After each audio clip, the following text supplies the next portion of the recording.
Welcome to the Justice Room. Your life, your rights, your options. Experience and learn from discussions with legal professionals and other experts about the law, its challenges, and how it could affect you. Here at the Justice Room. Welcome to the Justice Room.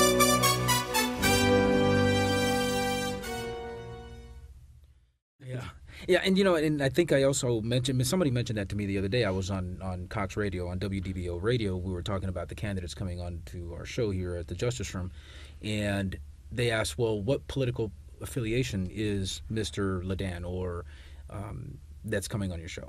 I said, it doesn't matter because it's not discussed in this type of race. Right. So, but let me ask you, that leads me to another question. Do you think that the candidate judges should be elected by the people? Do you think they should be appointed or by a commission? It's a tough question because we have both right now. Mm-hmm. Right now, as it relates to circuit and county courts, which I'm running for county, obviously, if a judge is retiring or the term is run and they're not going to run again, which is what's happening in my case, Mm-hmm. it's an open election. And so we're allowed to run for it just as any other office you'd be able to run for. Mm-hmm. However, if somebody's removed from office or if somebody passes away or something happens that person doesn't complete their term, Mm-hmm. then the governor has the opportunity to appoint.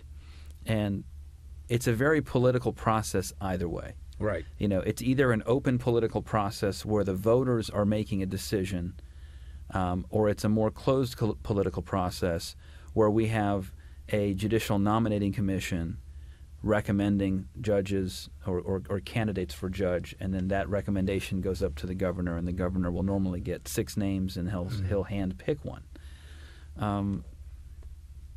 Going through this process, I can see some of the arguments that would be made for appointment, because you don't want judges to be politicians. You don't necessarily want them going out and doing some of the same things that another political candidate might have to do. Mm-hmm. But I like the transparency of the process and having folks pick who their local judge is going to be versus somebody at the state capitol picking who your local judge is going to be. So as long as the process is what it is, I'm a fan of allowing the people to choose who their judge is going to be. I was just getting ready to say, it sounds almost like you tend to lean a little bit more towards the people.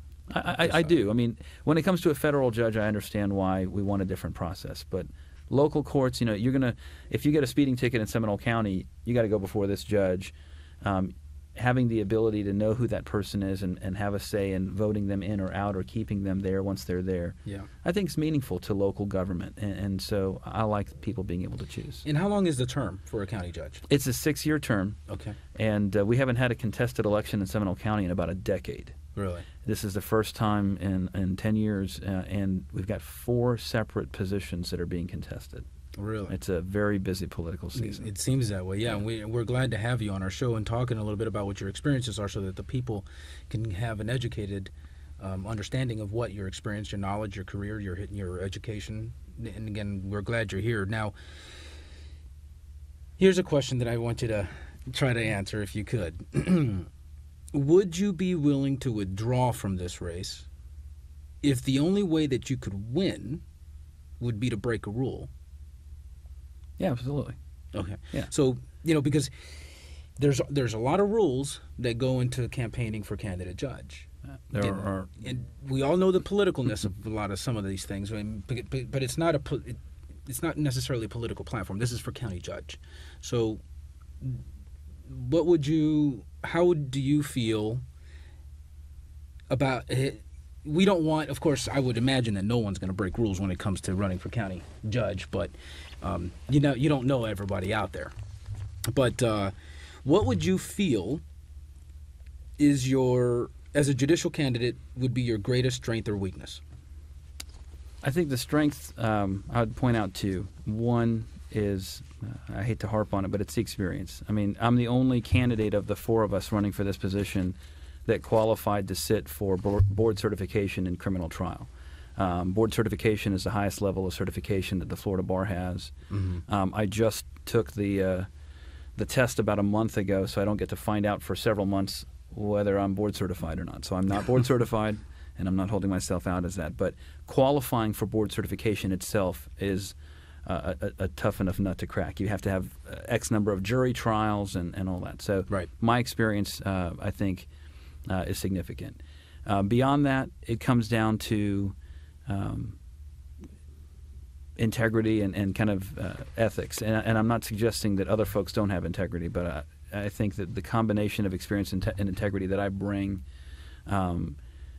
kind of sets me off in terms of that regard. Now, the weaknesses that I have, I think everyone has areas they can improve upon. Right. I'd love to be able to sit here and rattle off several hundred Florida statutes, by the numbers and the sub-paragraphs and tell you exactly verbatim what they mean. I think that I know the law very, very well, but I could always be better. I go to ongoing, legal education courses to make sure I'm current on those things, but I think I could certainly, stand to improve on that. Well, here's a question that I think could be kind of broad, but interesting. What are the what or who are the major influences in your life? We live in the freest society in the world, and I don't want to just take that for granted. I want to be a part of what ensures that freedom and that democracy. And so my dad has had a tremendous impact on me, and he's a huge source of inspiration and motivation for me. Okay. From a professional standpoint, there's been several judges and attorneys who've kind of mentored me over the years, and not one of them has done everything, but it's the collective that's kind of built me up into the person that I am today, and I think they're all invaluable. There was a teacher at Rollins, Professor Newman, who was incredibly inspirational and really pushed me to go to law school. And but all of them collectively have been tremendous supporters and influences on me.